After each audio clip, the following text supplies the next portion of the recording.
बिस्मिल्लाहिर्रहमानिर्रहीम। अस्सलाम वालेकुम नाजरीन, मेरा नाम ज़ीशान नूर है। आज 12 जनवरी 2025 दिन इतवार का है।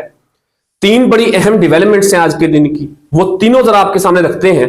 एक तो ये है कि आज छुट्टी के रोज जेल रूल्स के खिलाफ जाके बरोज इतवार बानी चेयरमैन पाकिस्तान तहरीक इंसाफ से मुलाकात करवाने का बंदोबस्त किया गया।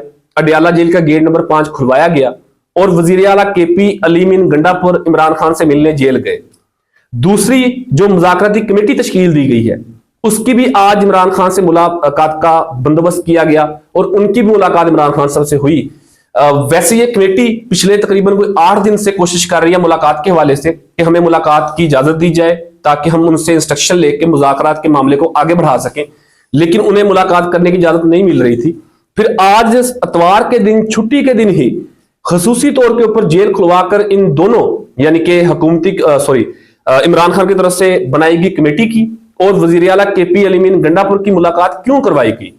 इतनी क्या जल्दी थी? कल सोमवार का दिन था, वर्किंग डेज शुरू होने थे, फिर मंगल के रोज मुलाकात का दिन तय होता है, तो तब यह मुलाकात क्यों नहीं हो सकती थी? इसके पीछे क्या खबर है और क्या वो पेशकश थी जो ये लोग लेकर इमरान खान साहब के पास गए थे और क्या पैगाम रसानी हुई और इमरान खान का इसके ऊपर क्या मौकफ आया, क्या पैगाम आया, अंदर की क्या खबर है, वो जरा आपके सामने रखेंगे। और दूसरा, कल बरोज सोमवार 13 जनवरी को अडियाला जेल के अंदर 190 मिलियन पाउंड केस यानी कि अल कादर ट्रस्ट केस का फैसला भी सुनाया जाना है। ये वही केस है नाजरीन जिसका 2 दफा फैसला जो है वो जज साहब ने मौखर किया और पहली दफा जो फैसला है वो 23 दिसंबर 2024 को सुनाया जाना था, लेकिन मौखर कर दिया गया। फिर 6 जनवरी 2025 को सुनाया जाना था, फिर मौखर कर दिया गया। अब बिलाखिर कल 13 जनवरी बरोज सोमवार को यह फैसला आने जा रहा है। इस फैसले के हवाले से 5 मोअज़्ज़ज़ शख्सियात ने, जिनका ताल्लुक 3 का ताल्लुक हुकूमत से है, 2 का ताल्लुक सहाफत से है, उन्होंने बुनियादी तौर के ऊपर वो फैसला लीक कर दिया है। वो फैसला लोगों के सामने रख दिया कि कल क्या फैसला होने जा रहा है, इमरान खान साहब को क्या सजा सुनाई जा सकती है, कितने साल की सजा सुनाई जा सकती है। वो तमाम तर मुद्दा उन्होंने कौम के सामने रख दिया। ये शख्सियात कौन है, क्या इन्होंने इंकिशाफ किया है, कितने साल की सजा का इन्होंने बताया है, और वैसे तो जज साहब ने फैसला लिखा है लेकिन इन्हें कैसे मालूम है, इसके ऊपर भी बात करेंगे। तीसरे नंबर के ऊपर शेर अफजल मरवत, एक बड़ा नाम है पाकिस्तान तहरीक इंसाफ की सियासत के अंदर, उनका एक मुनफरिद तर्ज सियासत है और पिछले कुछ दिन से वो सोशल मीडिया के ऊपर डिस्कस हो रहे थे। उनके कुछ कंट्रोवर्शियल स्टेटमेंट की वजह से तमाम सोशल मीडिया उनके गिर्द घूम रहा था। उन्होंने ये फैसला किया है कि वो 32 के करीब जो यूट्यूबर्स और सहाफी हैं उनके खिलाफ वो अदालत केस करने जा रहे हैं, यानी कि उनको कोर्ट ऑफ लॉ के अंदर लेके जा रहे हैं, जो उनकी दी गई स्टेटमेंट्स के ऊपर, उनके किए गए व्लॉग्स के ऊपर, उनकी बनाई गई टिकटॉक के ऊपर और उनके ट्वीट्स के ऊपर उनकी इज्जत के ऊपर हर्फ आया और उन्होंने ये कहा कि मैं इनके खिलाफ अदालत जा रहा हूं।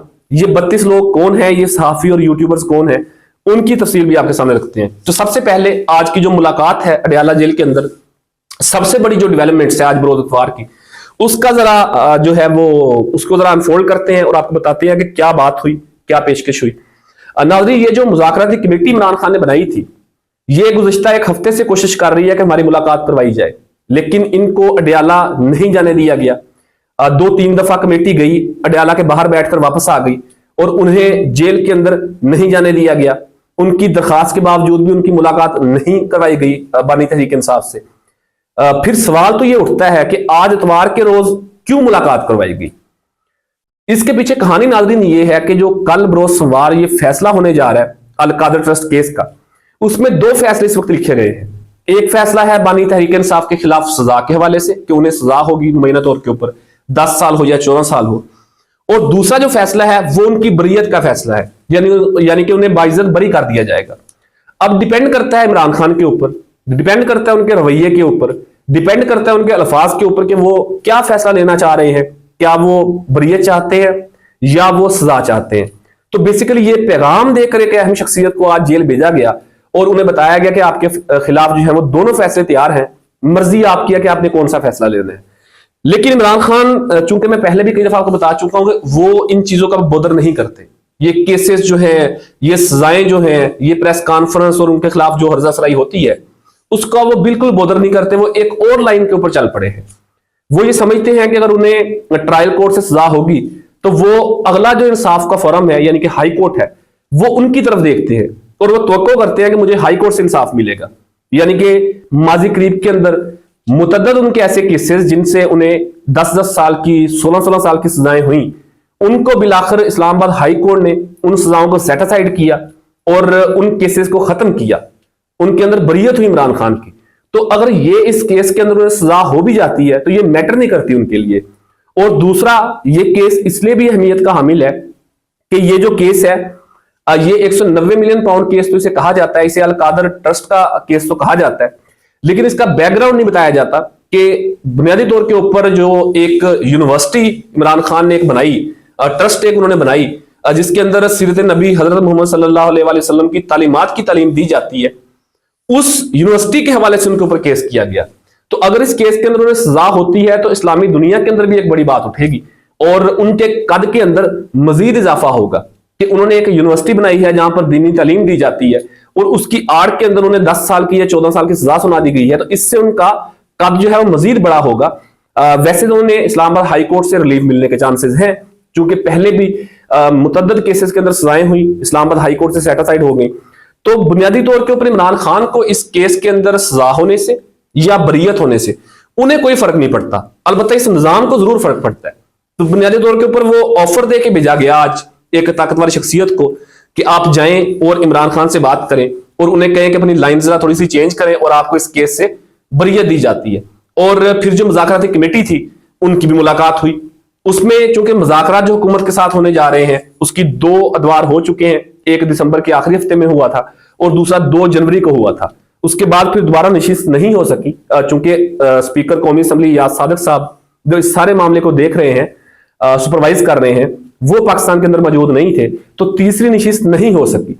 और दूसरी नशिस्त जब हुई थी तो उस वक्त हुकूमत की तरफ से ये बात सामने आई थी कि आप जो है वो अपने मुतालबात तहरीरी शक्ल के अंदर जो है वो हमें दें, यानी कि इन रिटर्न आप चार्टर ऑफ डिमांड दें कि आपके मुतालबात हैं क्या। अब इसके ऊपर भी 2 तरह की चीजें सामने आ रही थी। पाकिस्तान तहरीक इंसाफ ये समझती थी कि अगर हम इन रिटर्न चीजें देते हैं तो बुनियादी तौर पर ये तासुर जाएगा कि शायद हम एनआरओ लेने की कोशिश कर रहे हैं, यानी कि माजी करीब के अंदर, माजी करीब तो नहीं, खैर पाकिस्तान तहरीक इंसाफ की हुकूमत के अंदर जो नैब तरमीम के हवाले से चीजें थी और इसके अलावा जब फेटफ के हवाले से अपोजिशन से उस वक्त हमायत ली गई थी, पीडीएम की जो अपोजिशन थी, तो उन्होंने कुछ रिटर्न में चीजें जो हैं वो उस वक्त की हुकूमत और एस्टेब्लिशमेंट को दी थी, जो बाद में उनके गले पड़ गई थी, जो बाद में सामने आई थी, जिसके हवाले से ये क्लेम किया गया था कि ये वो तहरीरी मुआहिदा है, ये वो तहरीरी रिटर्न में चीजें हैं सारी कि जिसके तहत अपोजिशन ने एनआरओ लिया है। तो बेसिकली ये तासर जायल करने के लिए पीटीआई कह रही थी कि हमने आपको लिख के कुछ नहीं देना, हमने आपको इन रिटर्न कोई चार्टर ऑफ डिमांड नहीं देना, हमारे सिर्फ 2 मुतालबे हैं, एक 9 मई के ऊपर कमीशन और 26 नवंबर के ऊपर कमीशन, जुडिशल कमीशन, और दूसरा जो हमारे सियासी कैदी हैं उन्हें रिहा किया जाए। तो ये 2 बुनियादी तौर पर ऊपर हमारे मुतालबात हैं। तो इस हवाले से कोई रिटर्न में कोई ऐसी कॉम्प्लिकेटेड चीजें तो नहीं है जो हम आपको लिख के दें। तो लेकिन हुकूमती कमेटी ने यह इसरार किया कि आप इन रिटर्न चीजें देंगे तो बात आगे बढ़ेगी। तो आज जो इमरान खान के साथ हुकूमती जो उनकी मुज़ाकराती कमेटी है जिसमें असद कैसर साहब है, साहिबजादा हामिद रजा साहब हैं, वो कमेटी जो है वो आज मिली इमरान खान से जेल के अंदर, और इमरान खान ने वाज़े तौर के ऊपर उन्हें कह दिया कि अब जो आप तीसरी नशिस्त करने जा रहे हैं हुकूमत के साथ, इस नशिस्त के अंदर आप तहरीरी तौर के ऊपर हुकूमत के सामने अपना चार्टर ऑफ डिमांड रख दें। ये दोनों मुतालबात आप तहरीरी तौर के ऊपर हुकूमत के सामने रख दें और उन्हें कहेंगे जी 9 मई और 26 नवंबर के हवाले से आप जुडिशल कमीशन तश्कील दें और इसमें कोई पिक एंड चूज ना करें। सुप्रीम कोर्ट के जो सबसे सीनियर जज हैं उनकी जेर निगरानी ये कमीशन बना दें और वो इसके अंदर तमाम तर चीजों का जायजा लेके रिपोर्ट दें कि कौन ठीक था कौन गलत था, और हमें उसके ऊपर यकीन आएगा। और दूसरा उन्होंने कहा कि जो सियासी कैदी हैं उनकी रिहाई जो है वो हमारा दूसरा मुतालबा है। तो बुनियादी तौर के ऊपर उन्होंने ये कह दिया कि आप रिटर्न में दे दें, लेकिन इंतजार करें तीसरी नशिस्त का और हुकूमत के इक़दामात का। अगर तो हुकूमत कमीशन बनाने की तरफ जाती है तो फिर तो मुज़ाकरात फर्दर होंगे, चौथी नशिस्त होगी, 5वीं होगी और इसका कोई हल निकल आएगा। अगर हुकूमत जुडिशल कमीशन बनाने की तरफ नहीं जाती तो फिर आपको आखिरी मुलाकात के बाद मुलाकात करने की कोई जरूरत नहीं है, फिर हम मुज़ाकरात नहीं करेंगे, फिर हम सिविल नाफरमानी की तरफ जाएंगे जिसकी 31 जनवरी की डेडलाइन है। और दूसरा, हम एक और लॉन्ग मार्च की तरफ या एहतजाज की तरफ जाएंगे और कोई और हम अपना सियासी हिकमत अमली बनाएंगे और उसके ऊपर अमल पैरा होंगे। तो अब देखते हैं कि तीसरी नशिस्त कब होती है और इसके अंदर तहरीरी शक्ल के अंदर जो मुतालबा दिए जाते हैं उसके ऊपर हुकूमत कितना काम करती है और क्या संजीदगी से वो इन मामला को डील कर सकते हैं या नहीं कर सकते। फिर इस हवाले से जो भी तफसीलात होंगी वो आपके सामने जरूर रखेंगे। तो ये इमरान खान के साथ आज मुलाकात का जो अहवाल था वो मैंने आपके सामने रखा। दूसरी जो नाज़रीन खबर मैं आपको दे रहा था या जो मैं आपको सूरत बता रहा था कि केस के हवाले से जो 190 मिलियन पाउंड केस का फैसला आना है, उसमें फैसला तो जज साहब ने करना है। यानी कि जज साहब ने 1 साल के करीब जो है वो इसके अंदर समातें हुई। प्रोसिक्यूशन ने बड़े सख्त किस्म के दलाइल दिए, एविडेंस दिए। दूसरी तरफ जो पाकिस्तान तहरीक इंसाफ के डिफेंस कौंसल थे उन्होंने ये केस लड़ा, लेकिन जज साहब के अलावा तो इस फैसले को कोई नहीं जानता कि ये फैसला क्या आना है। लेकिन कुछ ऐसी शख्सियात भी नाज़रीन हैं कि जो इस केस को जानती हैं। यानी कि अब तक 5 मोअज़्ज़ज़ शख्सियात का मैं जिक्र करूंगा कि जिन्होंने फैसला सुना दिया है, जिन्होंने फैसला कौम के सामने रख दिया है कि फैसला क्या आने जा रहा है। एक तो आज फैसल वाडा साहब सेनेटर हैं, वो 2-3 हफ्ते से पाकिस्तान से बाहर थे और आज उनकी वापसी हुई। आते ही उन्होंने एक धमाकेदार प्रेस कॉन्फ्रेंस की, उसमें उन्होंने मुतअद्दिद भी बहुत सारे इंकशाफात किए, लेकिन उस पर हम बात नहीं करेंगे। लेकिन अल कादर ट्रस्ट केस के हवाले से जिसका फैसला कल आने जा रहा है, उस हवाले से उन्होंने ये इंकशाफ किया कि इमरान खान को सजा होने जा रही है और कल के बाद चीजें नॉर्मल होना शुरू हो जाएगी। अब उन्हें किसने बताया कि सजा होने जा रही है, ये तो अब सवाल का जवाब वही दे सकते हैं, क्योंकि ये तो जज साहब जानते होंगे ना क्या फैसला आना है, उनकी बरीयत भी हो सकती है। लेकिन फैसल वाडा साहब ने फैसला सुना दिया है। दूसरा, ख्वाजा आसिफ साहब ज़ीरे दिफा है हुकूमत के, उन्होंने भी ये फैसला सुना दिया कि सजा होने जा रही है। सेनेटर तलाल चौधरी साहब हैं, उन्होंने भी ये फैसला सुना दिया कि सजा होने जा रही है। सीनियर सहाफी एंकर पर्सन है, इंतहाई काबिल एहतराम है गरीदा फरूकी साहिबा, उन्होंने भी ट्वीट कर दिया कि 10 साल या 14 साल दोनों में से एक सजा होगी। अब फैसला तो जज साहब ने लिखना है, सवाल फिर वही है कि फैसला तो जज साहब ने लिखना है, तो इन शख्सियात को कैसे पता कि सजा होगी या नहीं होगी। हाँ, ये जरूर कह सकते हैं कि कल हर सूरत फैसला आएगा। मतलब अगर अदालत ने एक तफसील दे दी है कि कल 13 जनवरी को फैसला आने वाला है और हर सूरत आएगा, तो इसके ऊपर बात हो सकती है। और आप अच्छा, इस तरह की केसेस के अंदर हमेशा जो वकला हज़रात हैं वो अपनी राय दे सकते होते हैं कि यार हमने ये प्रोसिक्यूशन था, ये डिफेंस काउंसिल था, ये भी एविडेंस थे, उसके काउंटर में डिफेंस काउंसिल ने ये चीजें पेश की हैं, तो बज़ाहिर तौर के ऊपर सजा बनती नहीं है या सजा बनती है तो इतने साल की हो सकती है। यानी कि जो कानूनदान हैं, जो कानूनी राय रखते हैं, जिन्होंने इस केस को डे 1 से डे लास्ट तक उन्होंने देखा है, पढ़ा है, समझा है, तो वो तो चले कोई राय दे सकते हैं। लेकिन गरीदा फरूकी साहब के अब कानून के अंदर क्या उनकी गिरफ्त है, या सेनेटर फैसल वाडा साहब हैं, तलाल चौधरी साहब हैं, वो कितने बड़े कानूनदान हैं जो इसके ऊपर वो अपनी राय दे रहे हैं। तो बुनियादी तौर के ऊपर अदालत का जो फैसला है वो एक दिन पहले ही इन सारी शख्सियात ने कौम के सामने रखा और बताया कि जी उन्हें 10 से 14 साल की सजा होने जा रही है। अब इस तरह की सूरत देखने के बाद ही कम अज कम पाकिस्तान की जो ऑनरेबल जुडिशरी है, इंतहाई काबिल एहतराम जो जुडिशरी है, उन्हें ही कम अज कम थोड़ी सी जो है वो सख्ती का मुजाहरा करना चाहिए। उन्हें कोई लाइन ठीक करनी चाहिए और अपनी क्रेडिबिलिटी जो है वो दोबारा बहाल करनी चाहिए। अदरवाइज अगर यही सूरत हाल रही तो पाकिस्तान के लोगों का इस निजाम इंसाफ के ऊपर, अदालती निजाम के ऊपर से बिल्कुल यकीन उठ जाएगा। तो अब ये जो फैसला है ये कल बरोज सोमवार होने जा रहा है। क्या फैसला आता है, अडयाला जेल के बाहर से आपके सामने रिपोर्ट करेंगे, फिर जो फैसला आएगा उनकी तमाम तफसीलात भी आपके सामने रखेंगे और पाकिस्तान तहरीक इंसाफ का जो रिएक्शन होगा वो भी अडयाला जेल के बाहर से कवर करके आपको दिखाने की कोशिश करेंगे। तीसरी नाज़रीन जो डेवलपमेंट है वो ये है कि शेर अफजल मरवत साहब जो हैं उन्होंने 32 यूट्यूबर्स और सहाफियों के खिलाफ अदालत से रुजू करने का फैसला कर लिया। बुनियादी तौर के ऊपर शेर अफजल मरवत साहब ने कुछ दिन कबल कुछ मजीद कंट्रोवर्शियल किस्म की स्टेटमेंट्स दी।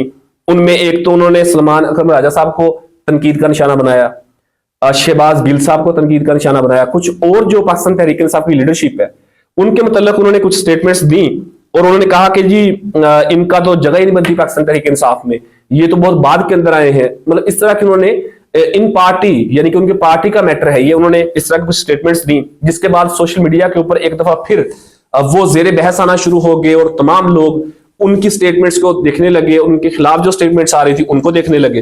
तो उन्होंने अब फैसला किया कि वो 32 यूट्यूबर्स के खिलाफ जिनके व्लॉग से, जिनकी स्टेटमेंट से, जिनके ट्वीट से, जिनकी टिकटॉक से उनकी जात के ऊपर हर्फ आया है, उनके खिलाफ वो अदालत जाने का उन्होंने ऐलान किया है। उनमें एक तो आदिल राजा हैं, मुल्क से बाहर होते हैं, सोशल मीडिया एक्टिविस्ट हैं, उनके खिलाफ उन्होंने क्लियर कट नाम लिख के कह दिया है कि मैं उनके खिलाफ यूके की अदालत में जाऊंगा और उन्हें वहां पर जवाब देना होगा। दूसरा, उन्होंने कुछ 3 खवातीन हैं जो टिकटॉकर्स हैं, उनके नाम अब आपके सामने नहीं रख सकूंगा अभी, जब चीजें अनफोल्ड होंगी तो फिर आपसे बात करेंगे इस हवाले से। 3 जो खवातीन हैं टिकटॉकर्स, उनके हवाले से वो अदालत जा रहे हैं, और कुछ और सहाफी और यूट्यूबर्स हैं जिनके खिलाफ वो अदालत से रजू करने जा रहे हैं। लेकिन इमरान रियाज साहब जो हैं उन्होंने भी एक इंकशाफ किया था। उन्होंने 2 दिन कबल ये इंकशाफ किया था कि जब इलेक्शन हुए 8 फरवरी को, तो उसके बाद जब अपोजिशन लीडर का नाम फाइनल होना था, तो उस वक्त शेर अफजल मरवत की उन्हें कॉल आई, और शेर अफजल मरवत ने इमरान रियाज साहब से कहा कि आप मेरे फेवर के अंदर वीलॉग भी करें और आप मेरे लिए लॉबिंग भी करें ताकि मैं अपोजिशन लीडर बन सकूं। तो ये बेसिकली इमरान रियाज साहब ने अनफोल्ड किया इस चीज को अपने वीलॉग के अंदर। उसके ऊपर उन्होंने रिएक्ट किया, उन्होंने रिस्पॉन्ड किया शेर अफजल मरवत ने, और उन्होंने कहा कि मैंने बिल्कुल ये बात की थी, मेरा हक बनता था अपोजिशन लीडर बनने का। लेकिन उन्होंने कहा कि इमरान रियाज ने ये नहीं बताया कि उन्होंने मेरे हक के अंदर उस वक्त मेरी फेवर के अंदर उन्होंने वीलॉग किए थे और मेरे लिए वो लॉबिंग करने की कोशिश भी करते रहे थे। तो वो खैर एक और बहस है, उन दोनों की इंटरनल बहस है। लेकिन इमरान रियाज साहब के हवाले से उन्होंने अदालत जाने का कोई फैसला नहीं किया, बल्कि उन्होंने क्लियर किया कि उनकी बात से मुझे तकलीफ हुई और मैं ये जो है एक्सपेक्ट करूंगा कि नेक्स्ट टाइम इमरान रियाज मेरे हवाले से बात करते हुए जरा सोचेंगे। तो ये तीसरी वो खबर थी कि जो शेर अफजल मरवत 32 यूट्यूबर्स और सहाफियों के खिलाफ अदालत जाने का सोच रहे हैं, बल्कि उन्होंने फैसला कर लिया है। मजीद इसके अंदर कौन कौन से नाम सामने आएंगे चंद अगले दिनों के अंदर पता चल जाएगा, फिर उसकी तमाम तफसीलात भी आपके सामने रखेंगे। तो ये थी आज की ओवरऑल 3 बड़ी डेवलपमेंट्स। अब कल बरोज सोमवार 190 मिलियन पाउंड केस अल कादर ट्रस्ट केस का फैसला होने जा रहा है, और उसके हवाले से आपको अडयाला जेल के बाहर से जाकर कवर करेंगे। इन तमाम सूरत के ऊपर आप अपने कीमती फीडबैक से मुझे जरूर आगाह कीजिएगा। अब तक के लिए इतना ही। अपने मेजबान ज़ीशान को इजाजत दीजिए। अल्लाह हाफिज।